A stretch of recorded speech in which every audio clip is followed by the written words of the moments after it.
expert Ito ang magandang trade na natin kailangan pag-aaralan mga idol, no? Forex trading. Sa frontline ng balitang yan, Simon Okay. Guantes. So binalita ng TV5, no? Hindi So lubos legit na maisip legit ng mga idol. 55 taong gulang na housewife na si Turuan ko Christina kayo paano magawa ng account sa nakikita ganito, siya mula sa forex trading. At mula sa 20,000 pisong kapital, minsan nang kumita si Christina ng $6,000 o mahigit 300,000 piso sa loob lang ng isang buwan. Okay, so yun mga ka-trader, tuturuan ko kayo ng account kung paano nga ba mag-open ng account dito sa XM Trading this 2025. Tuturuan ko kayo step by step. Okay, so diretso sa ating computer. Siyempre dito, maglalagay ka ng ano mo, ng pangalan mo. Ang Gmail mo pala. Ang pangalan na rin. Ang Gmail mo, lagay ka ng Gmail mo dyan. Kung anong meron kang Gmail dyan. Siyempre, yan. Sample lang natin to ha. Yan, tapos dito, maglalagay ka ng password mo. Okay? So, yan. Yan, show natin. Yan. Yan. So, wag nyong, yung password na binibigyan na yan. Wag nyong intindihin. Basta gawa ka ng sarili yung password. So, okay, inahanap dito, use 15 character. So, lagyan nyo ng number, lagyan nyo ng maliit na litra, malaking litra. Okay, malaking litra yan. Tapos, yan. So, tapos lagyan nyo ng ng numbers, yan.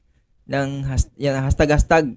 Kasi hiningi niya rin yan. Depende sa'yo kung gusto nyo hashtag yan. Ganyan dapat ang pagkagawa. Pero huwag nyo gayahin mismo ha. Gumawa kayo ng sarili nyong, account nyo. Na ganyan mismo yung style. Okay, so dito, ilagay nyo yung ko, siyempre, promo code para may promote, may kayo, may tawag nito. Meron kayong kahit papaano may pasok sa inyo. Okay? So yun dito, punta kayong email nyo tapos verify nyo lang to. Verify nyo lang sa email nyo o Gmail nyo kung anong ginamit nyo. I-verify nyo lang yan mga idol. Tapos yan. So your email address is verified. Okay? Okay? So iba kasi yung tutorial nung nakarang taon kasi ngayon 2025 may bagong update sila mga idol kaya tinuturo natin ang panibago ngayon. Dito makikita nyo sa taas.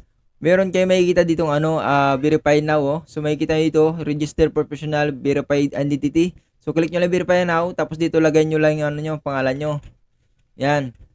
Tapos dito siyempre yung apelido ng nanay nyo or nung kabataan ng nanay nyo. Ganyan. Basta apelido sa gitna nyo ganun. Yan, lagay nyo. Tapos dito sa last name. Okay, lagay mo rin. Last name ng last name mo. Okay. So siyempre dito sample lang to mga idol no. Yan. Ang mga ka-trader, idol na naman tayo. Sinasanay ito sa idol. Sa Facebook ba natin? Idol. Yan, Siklaw, sample, ganon. O kasi dito, siyempre, lalagay nyo yung birthday nyo. Okay? Birthday nyo, siyempre. Importante yan. Huwag nyong lalansi-lansihin yan na magagawa kayo ng kunwaring birthday. Dapat kung ano talaga sa pangalan nyo, yan mismong nakalagay dyan. Dapat, okay? So, dapat legit talaga yung lalagay nyo dyan. Okay? So, yan, lalagay nyo yan dyan kung anong birthday nyo. Okay? So, lagay nyo kung anong taon, gano'n. Siyempre, yan. So, hindi na bago yan. Alam nyo na yan siguro. Sa mga datihan at sa baguhan, alam nyo na yan. Ginagamit na natin yan noon pa. Okay? Okay? Yan. So, medyo mahirap hanapin dito mga ka-trader yung natin, no? So, malayo-layo. Okay? Yan. Yan. Okay. So, ilibin tayo. Siyempre, yung mobile number nyo, lagay nyo. Yung sa Gcash nyo, kung para, yan. Lagay nyo yung mobile number nyo.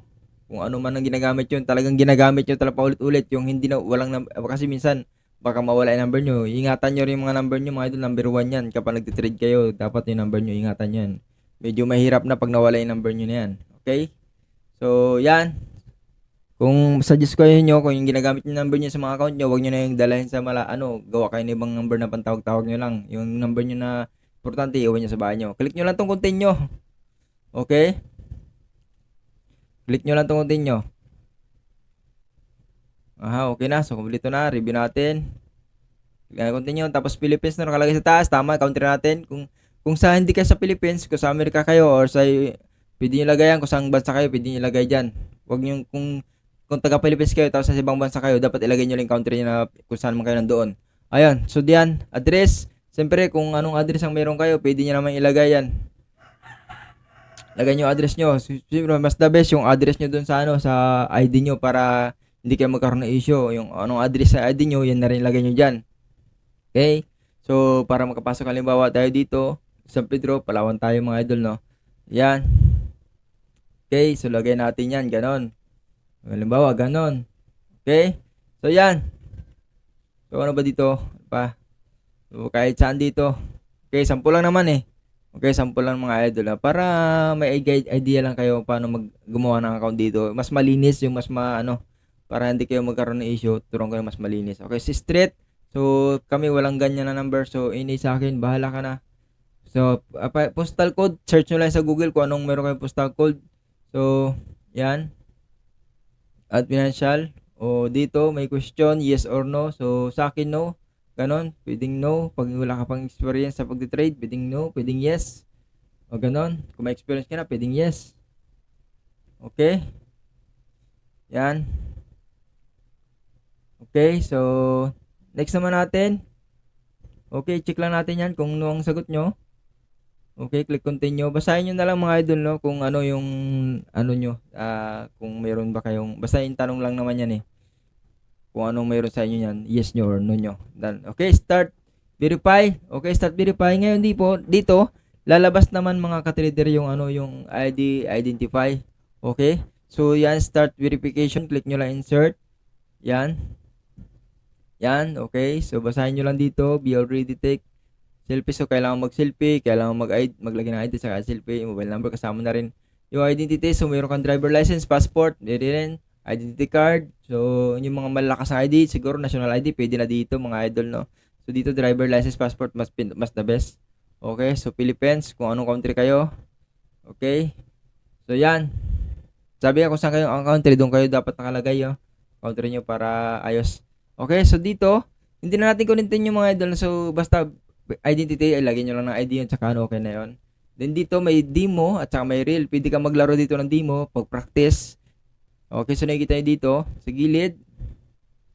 Okay, sa gilid naman. Yan. Okay. So funding. So dito, so mga gusto mag-deposit pala, dito may GCash sila, may online banking, online bank, tapos may Visa card, may Google Play, Net, Skrill, so Netlayer. So sa akin GCash at saka Visa card, pwede na yan. Sa akin, para sa akin na. So kung makikita nyo, click yung trade, meron ditong application na pwede mo install sa desktop at sa cellphone. Okay, si MT5 desktop, ganon. XM sa cellphone naman. Okay, sa demo meron din sila. Kung gusto mo mag-try ng demo, mag-practice, pwede rin. Okay, so huwag mo naintindihin sa bawang option na to. Ito lang, MT5 desktop and app, pwede yan. Okay, pwede mo na-install yun sa cellphone para maka-start ka na. Ayun. So dito mayroon tayo na instant na mga na download na dito mga ka-trader. Ayan, so dito, okay. Yan. So turuan ko kayo kung paano nga ba mag-login dito kapag may account pa kayo. Ayan. So nakikita niyo sa baba dito yung balance natin ng demo, no. So para mag-try lang kayo, gusto niyo mag-try, punta kayo sa files tapos login niyo your trade account. Okay? Login niyo yan, tapos ito. Okay, so may lalabas na ganyan pero tanggalin nyo lang. Yan, so sample lang nila yan. Sample din naman natin ito. Punta tayo dun, tapos babalik tayo dun sa natin, sa account natin dun sa XM. Okay? So para ma-connect natin siya dito. Ang gagawin natin, kukonek natin dito yung server nun. Okay? Okay, punta tayo dito. So kung gusto nyo hindi mo ilagin, pwede rin punta kayo sa account information. Yan, para makatesting kayo ng demo at para bago kayo maglaro ng real money nyo. O yan, so may kita nyo dyan, copy nyo lang ito. Tapos balik kayo dun sa system na in-install natin. In-install nyo, yan, lagyan nyo lang dito, server. Tapos nakasilik naman nyo kung anong server yan. Okay, so pwede mong piliin din doon. Yan, copy nyo lang itong MTID. Okay, MTID. Importante itong mga katrader na dapat malagay nyo yan. Yan, tapos dito yung password kung paano kayo mag-login sa trading open account nyo. Yun lang naman. Kung paano kayo nag-register kanina, yun nilalagay nyo password dito. Yan. Para makapasok kayo sa ganitong system nya. Okay? Pag nalagay nyo na yan, okay na yan mga idol, no? So hanggang dito na lang mga idol yung video natin. Yan. So yan. And thank you for watching. Subscribe na para tuloy-tuloy sa ating mga next. Ito meron din information yung natin, yung reels, yung gusto mo. Pwede rin naman yung reel na account. So ganun yan, simple lang naman yan. Okay, so thank you for watching mga idol.